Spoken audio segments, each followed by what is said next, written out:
سبحانك يا عظيم بالوحى صوص عضائك ربي وحوري سبحانه وتعالى جيس بو كدغانيا وانا ددك إلهي ugu talagalay cadaab ihaneeyo oo duleeya dadka Allah ugu talagalay subhanahu wa ta'ala ayada quraanka kamida loo dilishado arinta ayada waxa weey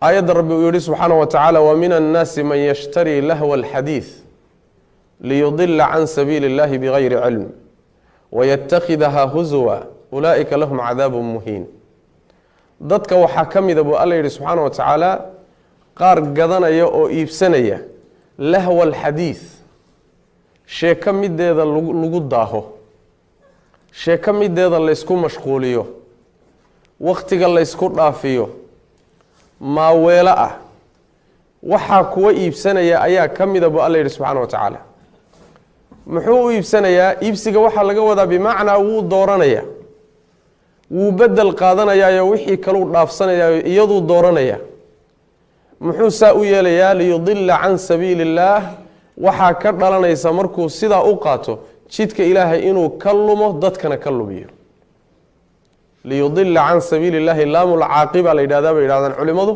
bimaana waxa ka dhalanaysa oo ka iimaanaysa markaad qalabka lagu daaho oo lagu mashquulo heesaha iyo muusiga iyo waxyaalahan uu ruuxu iibsado ama uu qaato natiijada ka iimaanaysa waxa weeyaan liyudilla an sabilillah inuu jidka ilaahay kallumiyo dadka wuxuuna kalluminayaa markuu isagu kallunsan yahay waxa kale oo rabbi dabadhiga subhanahu wa ta'ala bighayri ilmin garasha la'aan aqooni ma jirto garashana ma jirto hadii uu garanayo waxan uu qaatay iyo heesahan iyo muusigan iyo waxan dhibka ku jira haduu garashadeeda leeyahay ma uusan sameeyeenba laakiin waxa ka qarsoon madarrada yani dararka iyo dhibka ku jira ee ruuxa diintiisa ay u geysanayaan qalbigiisa u geysanayaan cibaadadiisa u geysanayaan aakhiradiisa u geysanayaan hawo iyo balwad uma ruuxa wada laakiin bighayri ilmin aqoon la'aan way dambi walbana marka la galayo ruuxa aqoontiiba ka maqano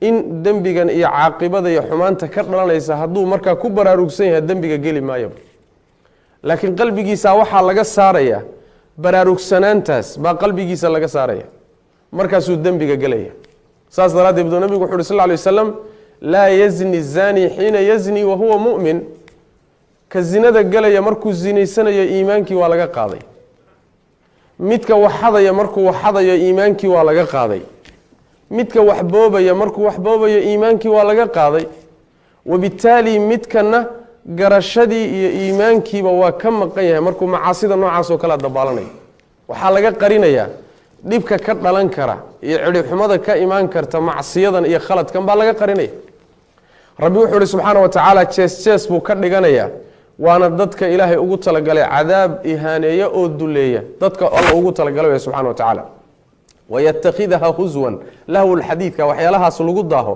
buu jees ciyaar ka dhiganaya wuxuu ku ciyaaro ayuu ka dhiganaya cadaab ihaneeyo oo duleeya ay dadkaasi leeyihiin ayuu Allah yiri subhanahu wa ta'ala سبحانك يا عظيم بالوحى صوص عضائك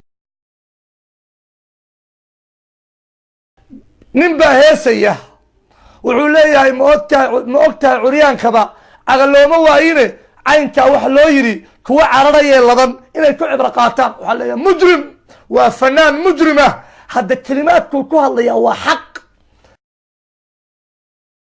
wala macaaniyay سبحانك يا عظيم بالوحى صوص عضائك لحن iyo darab macaan baa la saaray dhagtu ay u bogayso ha dadka laxanka macaan iyo muusiga macaan iyo codka macaan dhagahooda dadka u dhibayo waa dadka ihsaaska ka dhintay waxaan ku qoslaa Imam al-Ghazali martuu arinta ka hadlayo fi kitab Ihya Ulumuddin hadaladiisa waxa kamid ah uu soo raray wuxuu leeyahay man lam yu'athirhu al-rabi'u wa azharuhu qofka aysan saamayn guga iyo ubaxyadiisa wal 'ud wa awtaruhu iyo cuudka ama muusiga iyo laxankiisa فهو سيء المزاج ما له من علاج وقف dabeecadii ka dhimatay daawo lahayn way qof dabeecadii ka dhimatay waxba aan macaansanayn waa qof xalwad afka loo geliyay oo yiri waa kharaar tahay qofka hadalka macaan iyo gabayga macaan iyo codka macaan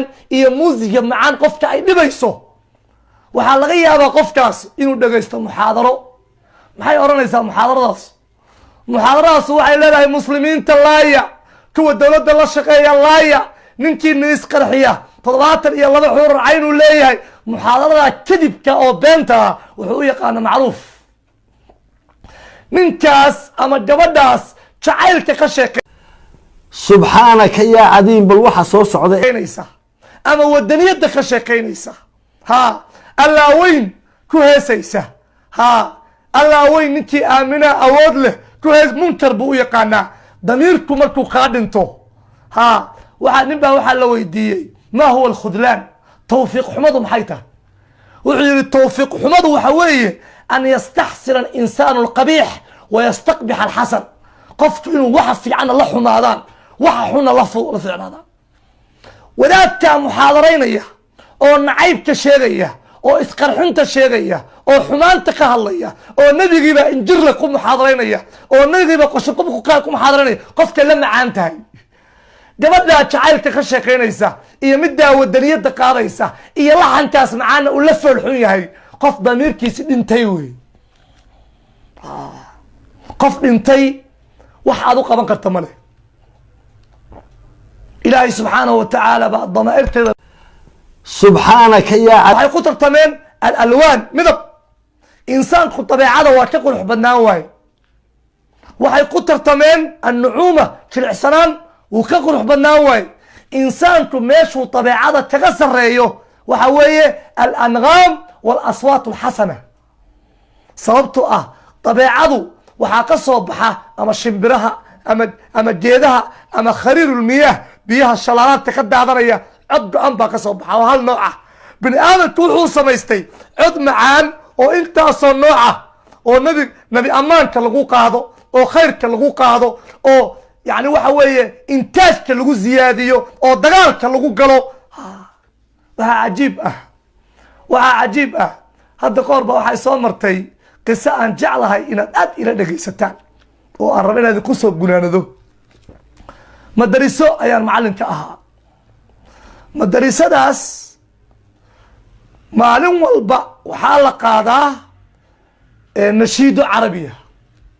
allahu gaayatuna warasuulu qudwatuna wاlqur'aanu dastuuruna wاljihaadu sabiiluna wاlmowtu fi sabiili اllahi asma amanina.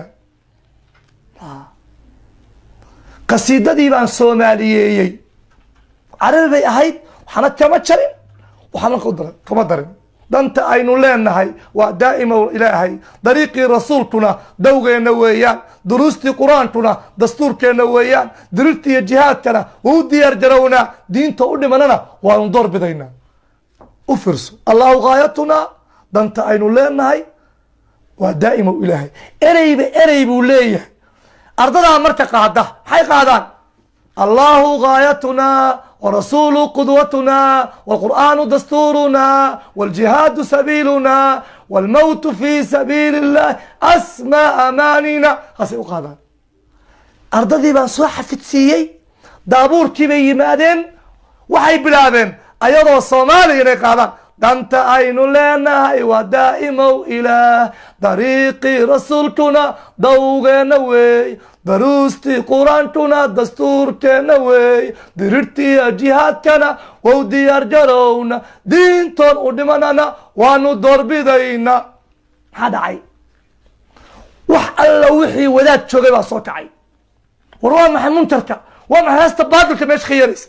heesta baadilka war ma hees baadilehe, nashiidadii carabiga ahayd baan inta soomaaliyeeyey baan wiilasha baray, ayadiyo ay fahmayaan ama waa iska qaylinayaan bay qaadayaan. may musiibadii ka dhacday, shaqadeydii baan ku waayey, iskoolkii baa la iga cayrshay, balaayo dhan baa ka dhacday. qof bini aadana oo markuu nashiido carabiya qaadayo u fiirso la leeyahay waa sax, markuu afkiisa hooyo ku heesana le waa baatil. war nashiido iyo hees waa isku mid, waa turaab iyo ciid. waa turaab iyo ciid. wadaad baa inta tegay, shiikhuu jeclaa qabrigiisa wuxuu soo marsaday ciid. nin baa war ciidda iska tir wejigii kaaga taasay. may ciid ha dhihin, waa turaab. hadda ciid iyo turaab waa soomaali iyo carabi, wax farqiya male. caqligu markuu foorarsado saasaa dhacaysa.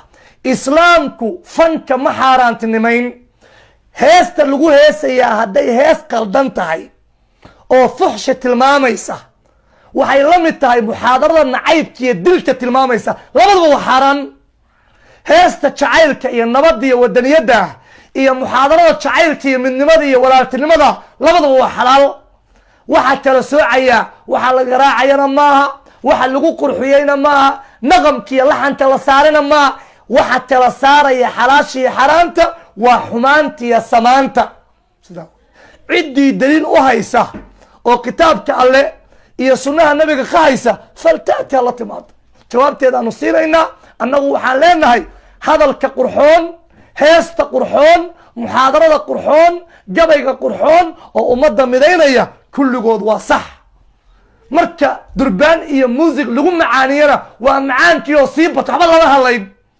heesta foosha xun gabayga qabiilka tilmaamaya muxaadarada dilka ku baaqaysa kulli waa xaaraan hala joojiyo wasalaamu calaykum